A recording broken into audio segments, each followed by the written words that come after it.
Les fables de Jean de La Fontaine. Le loup et le chasseur. Fureur d'accumuler, monstre, de qui les yeux regardent comme un point tous les bienfaits des dieux, te combattrais-je en vain, sans cesse en cet ouvrage? Quel temps demandes-tu pour suivre mes leçons?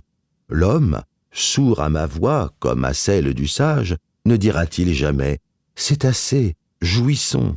Hâte-toi, mon ami, tu n'as pas tant à vivre. Je te rebats ce mot, car il vaut tout un livre. Jouis, je le ferai. Mais quand donc? Dès demain? Eh, mon ami, la mort te peut prendre en chemin. Jouis dès aujourd'hui, redoute un sort semblable à celui du chasseur et du loup de ma fable. Le premier de son arc avait mis bas un daim. Un faon de biche passe, et le voilà soudain compagnon du défunt. Tous deux gisent sur l'herbe. La proie était honnête, un daim avec un faon. Tout modeste chasseur en eût été content. Cependant, un sanglier, monstre énorme et superbe, tente encore notre archer, friand de tels morceaux. Autre habitant du Styx, la parque et ses ciseaux avec peine y mordaient. La déesse infernale reprit à plusieurs fois l'heure au monstre fatal. De la force du coup, pourtant, il s'abattit. C'était assez de bien. Mais quoi, rien ne remplit les vastes appétits d'un faiseur de conquêtes. Dans le temps que le porc revient à soi, l'archer voit le long d'un sillon une perdrix marcher. Surcroît chétif aux autres têtes. De son arc toutefois, il bande les ressorts.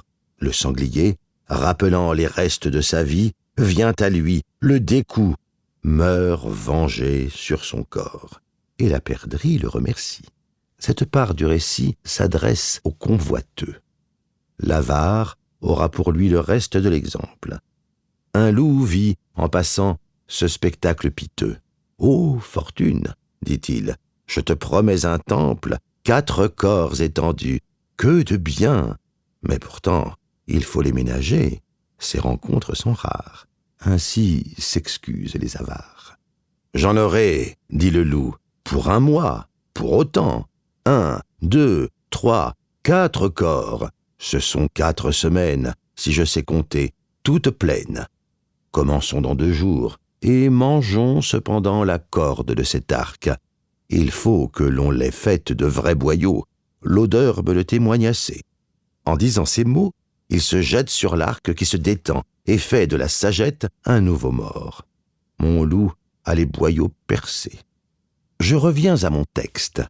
Il faut que l'on jouisse. Témoin, ces 2 gloutons punis d'un sort commun, la convoitise perdit l'un, l'autre périt par l'avarice.